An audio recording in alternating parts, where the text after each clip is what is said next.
नमस्कार दोस्तों, आइए सुनते हैं मार्क ट्वेन के द्वारा लिखी कहानी अ मिडीवल रोमांस का हिंदी रूपांतरण मध्यकालीन रोमांस को। रात थी। कुगेस्टियन के पुराने विशाल सामंती किले में सन्नाटा पसरा हुआ था। सन 1222 अपने अंत की ओर सरक रहा था। दूर किले की सबसे ऊंची मीनार में एक अकेली रोशनी टिमटिमा रही थी। वहां एक गुप्त बैठक चल रही थी। कुगेस्टियन के बूढ़े कठोर लॉर्ड शाही कुर्सी पर बैठे हुए थे। वो किसी सोच में डूबे हुए थे। कुछ देर बाद बड़े नरम लहजे में वो बोले। सामंती वेशभूषा में सजे एक युवक ने जवाब दिया, जी पिताजी। बेटी, अब समय आ गया है कि मैं ये रहस्य तुम पर उजागर कर दूं, जिसने तुम्हारे सारे युवा जीवन को उलझन में रखा है। उसके मूल में जो मामले थे, उनका अब से खुलासा करने जा रहा हूँ। मेरा भाई उल्रिक ब्रैड्सबर्ग का महान ड्यूक है। मेरे पिता ने अपनी मृत्यु शैया पर निर्णय सुनाया था कि अगर उल्रिक के कोई बेटा नहीं होता और मेरा बेटा होता है तो मेरे वंशज उत्तराधिकारी होंगे। अगर दोनों में से किसी का भी बेटा नहीं होता और बेटियां ही होती हैं तो उल्रिक की बेटी उत्तराधिकारिणी होगी, बशर्ते वो निष्कलंक साबित हो। अगर ऐसा ना हुआ तो उत्तराधिकार मेरी बेटी के हिस्से में आएगा, अगर उसके नाम पर कोई धब्बा ना लगा हो। इसीलिए मैंने और मेरी पत्नी ने रात दिन बेटे के लिए प्रार्थना की, लेकिन सारी प्रार्थना व्यर्थ साबित हुई। तुमने हमारे यहाँ जन्म लिया, मेरी निराशा का ठिकाना न रहा। मुझे इतनी विशाल संपदा अपने हाथों से फिसलती हुई महसूस हुई। मेरा सुनहरा सपना धुंधलाकर अदृश्य होता सा लगा हुआ था। मैं बहुत उम्मीद लगाए हुए था, क्योंकि 5 साल के विवाहित जीवन के बाद उल्रिक की पत्नी उसे कोई संतान नहीं दे पाई थी। ठहरो, मैंने अपने आप से कहा, अभी सब कुछ खत्म नहीं हुआ है। बचने की एक योजना मेरे दिमाग में कौंधी थी। तुम्हारा जन्म आधी रात को हुआ था। सिर्फ डॉक्टरनी, नर्स और 6 सेविकाओं को पता था कि हमारे यहाँ बेटा हुआ है या बेटी। मैंने 1 घंटे के अंदर अंदर इन सबको फांसी दे दी। अगली सुबह ये घोषणा होते ही सारा सामंत वर्ग हर्ष उल्लास में मस्त हो गया कि कुगेस्टियन के यहाँ बेटा हुआ है, शक्तिशाली ब्रैड्सबर्ग का उत्तराधिकारी। और वो राज अभी तक बना हुआ है। तुम्हारी माँ की बहन ने खुद तुम्हें बचपन में पाला है। फिर तुम्हारे बड़े होने पर हमें कोई अंदेशा न रहा। जब तुम 10 साल की थी, उल्रिक के यहाँ एक बेटी पैदा हुई। हमें बहुत दुख हुआ। हम खसरा या हकीमों की करतूत या शिशुओं के अन्य प्राकृतिक शत्रुओं की आस लगाए रहे, लेकिन हमेशा निराशा ही हाथ लगी। वो जीवित रही, पली बड़ी, खुदा उसे गारत करे। फिर भी कोई बात नहीं, हम सुरक्षित हैं। क्योंकि हाँ हाँ, क्या हमारा बेटा नहीं? क्या हमारा बेटा भावी ड्यूक नहीं? मेरी प्यारी कॉनराड, क्या ऐसा नहीं?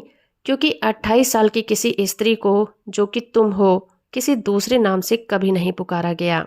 पता चला है कि मेरे भाई को बुढ़ापे ने दबोच लिया है। वो कमजोर हो गया है। राजकाज उसे थका मारता है। इसीलिए वो चाहता है कि तुम उसके पास जाकर कार्यकारी ड्यूक बन जाओ, भले ही अभी उपाधि न मिले। तुम्हारे सेवक तैयार हैं और तुमको आज रात ही प्रस्थान करना है। अब मेरी बात बहुत ध्यान से सुनो। मैं जो तुम्हें कह रहा हूँ उसका एक एक शब्द याद रखना। जर्मनी जितना ही पुराना एक कानून है। अगर कोई स्त्री सार्वजनिक ताजपोशी से पहले जरा देर के लिए भी ड्यूक के सिंहासन पर बैठती है तो उसकी सजा मौत है। इसीलिए विनम्रता का बहाना बनाना, सिंहासन के पास रखी प्रधानमंत्री की कुर्सी पर बैठकर अपने निर्णय सुनाना जब तक तुम्हारी ताजपोशी नहीं हो जाती और तुम सुरक्षित नहीं हो जाती, ऐसा ही करना। तुम स्त्री हो या पुरुष, इसका पता लगने की कोई संभावना नहीं है। फिर भी समझदारी इसी में है कि दुनिया इस साजिशों भरी जिंदगी में जितना हो सके सुरक्षित रहें। आह पिताजी, इसी वजह से मेरा जीवन झूठ बनकर रह गया है। क्या यह कि मैं अपनी रिश्ते की बहन को धोखा देकर उसका अधिकार हड़प लूं? मुझे माफ कर दो पिताजी, अपनी बच्ची को माफ कर दो। यह क्या ढीठ लड़की, मैंने इतना सोच विचार कर तुम्हारे लिए जिस अपार संपत्ति का जुगाड़ किया है, तुम उसका यह बदला दे रही हो? बाप की कसम, तुम्हारी ये भावुकता मुझे जरा नहीं सुहाती। तुरंत ड्यूक के पास जाने के लिए रवाना हो जाओ और मेरे उद्देश्य में दखलंदाजी ना करो। बातचीत का इतना हिस्सा ही इस अनुमान के लिए काफी है कि क्या कुछ हुआ होगा। बेचारी भली लड़की के आंसू किसी काम नहीं आए, ना तो आंसू ना ही कोई और बात बूढ़े कठोर लॉर्ड कुगेस्टियन को पिघला सकी। इसीलिए अंत में भरे दिल से बेटी ने अपने पीछे किले के दरवाजे बंद होते देखे। वह हथियारबंद सेनाओं और वीर सैनिकों एवं सेवकों के काफिले के साथ अंधेरी रात में यात्रा पर निकल पड़ी। बेटी के जाने के बाद बूढ़े लॉर्ड कुछ मिनटों तक चुपचाप बैठे रहे। फिर उन्होंने अपनी उदास पत्नी की तरफ देखकर कहा, लगता है हमारा मकसद तेजी से पूरा हो रहा है। मैंने 3 महीने पहले ही धूर्त और खूबसूरत काउंट डेजिन को अपना शैतानी उद्देश्य पूरा करने के लिए भाई की लड़की के पास भेज दिया था। अगर वो असफल रहता है तो हम पूरी तरह सुरक्षित नहीं, लेकिन अगर वो सफल रहता है तो फिर दुनिया की कोई ताकत हमारी बेटी को ड्यूक बनने से नहीं रोक सकती। मेरा दिल आशंकाओं से भरा है। सब कुछ अच्छा हो। छी छी औरत, अब शकुन की बात मत कर, जाकर सो जा और ब्रैडन्सबर्ग की भव्यता के सपने देख। इन घटनाओं के 6 दिन बाद ब्रैडनबर्ग की भव्य राजधानी सैनिक प्रदर्शनों की शान शौकत में दमक रही थी। चारों तरफ स्वामी भक्त प्रजाजनों के हर्षोल्लास का हंगामा था, क्योंकि सिंहासन के युवा उत्तराधिकारी कॉनराड पधारे थे। बूढ़े ड्यूक का दिल खुशी से भरपूर था। कॉनराड के सुंदर व्यक्तित्व और मृदु आचरण के आते ही उनका प्रेम पा लिया था। महल में विशाल कक्ष सामंतों से भरे हुए थे। उन्होंने कॉनराड का वीरोचित स्वागत किया। सब कुछ बहुत उज्जवल और आनंददायक लग रहा था। उसे लगा कि उसका डर और दुख दूर हो रहे हैं और उनके स्थान पर राहत देने वाला संतोष ले रहा है। लेकिन महल में एक दूर दराज कमरे में किसी और ही तरह की भावना उभर रही थी। ड्यूक की इकलौती बेटी लेडी कॉन्सेंट खिड़की में खड़ी थी। उसकी आंखें लाल और सूजी हुई थीं। उनमें आंसू भरे हुए थे। वो अकेली थी। वो एक बार फिर रुआसी हो गई और खुद से ही बोली, दुष्ट डेजिन चला गया। वह हमारे राज्य से भाग खड़ा हुआ। पहले तो मुझे विश्वास ही नहीं हुआ, लेकिन ये सच है। मैंने उससे प्रेम करने का दुस्साहस किया था। हालांकि मैं अच्छी तरह जानती थी कि मेरे ड्यूक पिता कभी उससे शादी करने की इजाज़त नहीं देंगे। मैं उसे प्रेम करती थी, पर अब नफरत करती हूँ। अपनी आत्मा की गहराई से उससे नफरत करती हूँ। मेरा क्या होगा? मैं तो बर्बाद हो गई। मैं पागल हो जाऊंगी। कुछ महीने गुजर गए। युवा कॉनराड के शासन में चारों तरफ प्रशंसा हो रही थी। उसके विवेकपूर्ण फैसलों, दंड देने में दयालुता और जिस विनम्रता से वो महान ड्यूक का उत्तरदायित्व संभाले हुए था, उसका गुणगान हो रहा था। वृद्ध ड्यूक ने शीघ्र ही सब कुछ उसके हाथों में सौंप दिया। वो चुपचाप बैठकर गर्व और संतोष के साथ अपने उत्तराधिकारी को प्रधानमंत्री के आसन पर बैठे राजकीय निर्णय सुनाते देखा करते। जाहिर था कि कॉनराड के रूप में जिसे सब इतना आदर, मान और प्रेम देते थे, वो प्रसन्न ही तो हो सकता था। लेकिन हैरानी की बात थी कि खुश ना था। यह सब देखकर बहुत घबरा गया था कि राजकुमारी कॉन्सेंट उससे प्रेम करने लगी थी। बाकी सारी दुनिया का उसके प्रति प्रेम उसका अहोभाग्य था, लेकिन यह तो भयानक खतरा था। उसे पता चला था कि ड्यूक को भी उसके प्रेम का पता चल गया था और वह अति प्रसन्न थे। वह तो अभी से शादी के सपने भी देखने लगे थे। दिन दिन राजकुमारी के चेहरे पर गहराई उदासी की परतें कम होती जा रही थीं। हर दिन उसकी आंखों में आशा की किरणें दिख रही थी। जो चेहरा इतना परेशान रहता था, उस पर अब तो मुस्कुराहट की छाने लगी हुई थीं। कॉनराड भयभीत था। उसने अपनी उस प्रवृत्ति को जी भर कर कोसा, जिसके कारण उसने अपने ही लिंग ने उसका साथ पाना चाहा था। वो उदास था, महल में अजनबी सा था और सहानुभूति चाहता था। ऐसी सहानुभूति उसे किसी स्त्री से ही मिल सकती थी। उसने अब अपनी बहन से कतराना शुरू कर दिया, लेकिन इससे हालात और भी बदतर हो गए, क्योंकि वह जितना भी उससे बचता, वह उतनी ही उसके रास्ते में आ जाती।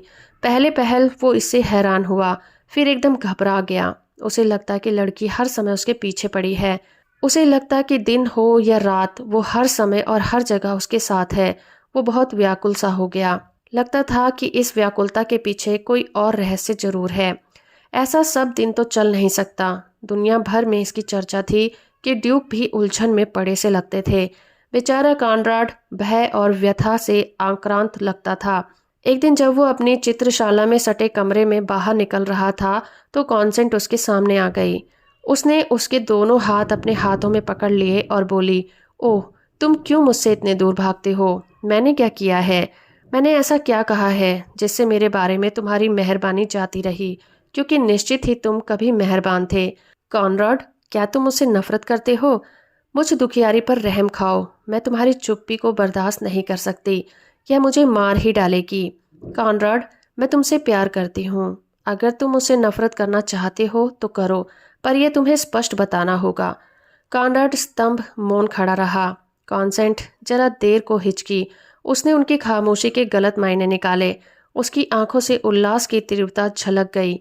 उसने उसके गले में अपनी बाहें डाल दी और बोली, तुम्हारा दिल पिघल रहा है, तुम पिघल रहे हो, तुम मुझे प्यार कर सकते हो, तुम मुझसे प्यार करोगे, कहो करोगे ना मेरे कॉनराड, मैं तुम्हें पूछती हूँ। कॉनराड जोर से कराह उठा। उसका चेहरा पीला सर्द हो गया था। वो कांपने लगा। हताशा में भरकर उसने लड़की को अपने से दूर कर दिया और बोला, तुम नहीं जानती कि तुम मुझसे क्या मांग रही हो। ये सदा सदा के लिए असंभव है। इसके बाद वो किसी अपराधी की तरह भाग खड़ा हुआ। राजकुमारी स्तंभ और हैरान और परेशान हो गई। लगभग मिनट भर बाद राजकुमारी बिलक बिलक कर रो रही थी, सिसक रही थी, और कॉनराड अपने कक्ष में बिलक रहा था और सिसक रहा था। दोनों निराश थे। दोनों को लगता था कि तबाही उनके सामने मुंह बाए खड़ी है।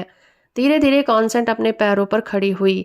वो ये कहते हुए वहां से चली गई, जब मैंने सोचा कि उसका बेरहम दिल पिघल रहा है, तब भी वह मुझसे नफरत ही करता था।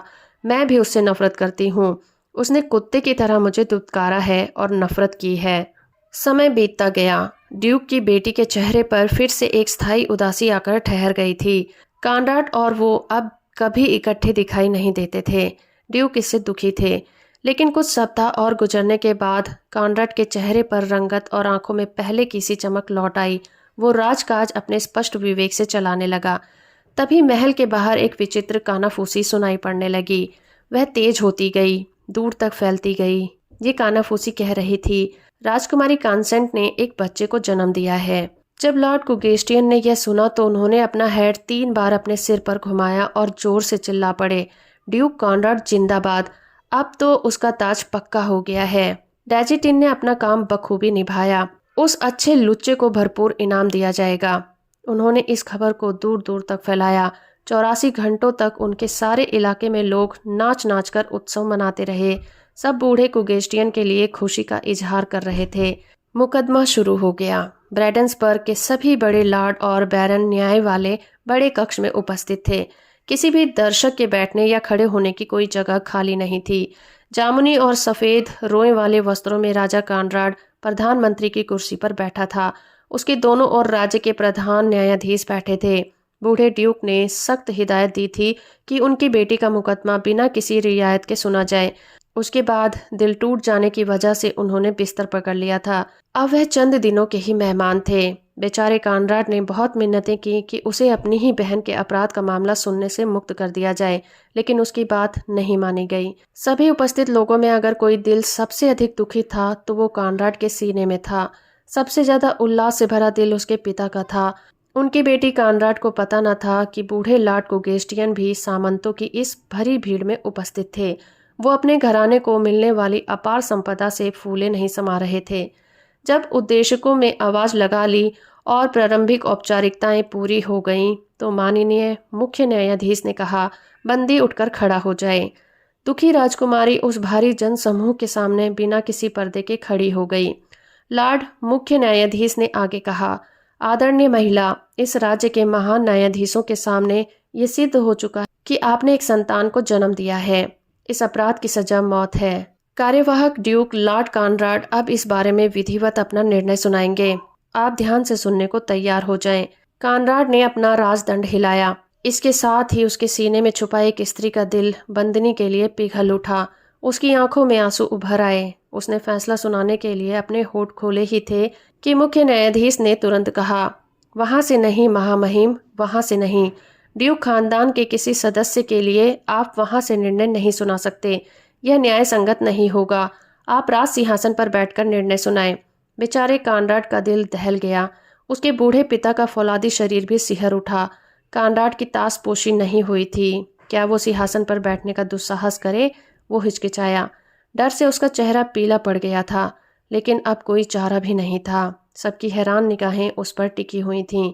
अगर वो देरी करता तो वही शंका की निगाहों में बदल जाती। वो राज सिंहासन पर जा बैठा।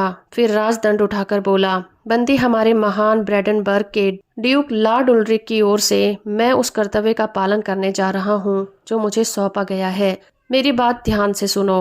राज्य के प्राचीन कानून के मुताबिक अगर तुमने अपने अपराध के सहभागी का नाम नहीं बताया और उसे विधिक को नहीं सौंपा तो तुम्हें मृत्युदंड मिलना निश्चित है।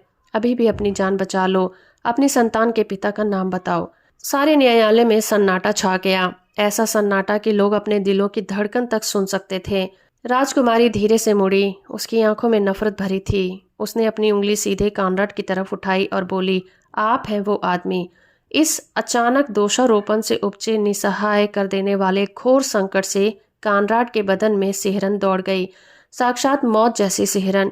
दुनिया की कौन सी ताकत अब उसे बचा सकेगी? इस आरोप से बचने के लिए उसे यह रहस्य खोलना पड़ेगा कि वो स्त्री है और बिना ताजपोशी के किसी स्त्री के ड्यूक के सिंहासन पर बैठने की सजा मौत थी। वो और उसका बूढ़ा बाप एक साथ बेहोश होकर जमीन पर गिर पड़े। इस कहानी को यहीं पर छोड़कर लेखक का कहना था कि इस रोंगटे खड़े कर देने वाली कहानी का शेष भाग यहाँ पर या फिर किसी पुस्तक में नहीं मिलेगा और ना ही भविष्य में मिलेगा। सच बात तो ये है कि मैंने अपनी कहानी के नायक और नायिका को ऐसी कठिन स्थिति में फंसा दिया है कि मेरी समझ में नहीं आ रहा कि उसे कभी कैसे इस सिचुएशन से बाहर निकाल सकूंगा। इसीलिए मैं इस मामले से हाथ झाड़कर हमेशा के लिए अलग हो रहा हूँ। अब मैं इसे बाहर निकलने का रास्ता खोजने या फिर इसी स्थिति में बने रहने का ऑप्शन उसी पर छोड़ता हूँ। पहले मैंने सोचा था कि इस कठिनाई का कोई ना कोई हल निकल जाएगा, पर अब यह मुझे मुश्किल लग रहा है। तो अब इस कहानी को पढ़ने वाले उन पाठकों या फिर सुनने वाले उन श्रोताओं पर है जो इस कहानी को सुन रहे हैं। वो अपने मुताबिक इस कहानी का अंत बना सकते हैं। तो दोस्तों, अभी आप सुन रहे थे मार्क ट्वेन के द्वारा लिखी कहानी मध्यकालीन रोमांस। उम्मीद करती हूँ ये कहानी और मेरा प्रयास आपको अच्छा लगा होगा। वीडियो को लाइक और चैनल को सब्सक्राइब करना बिल्कुल मत भूलिएगा।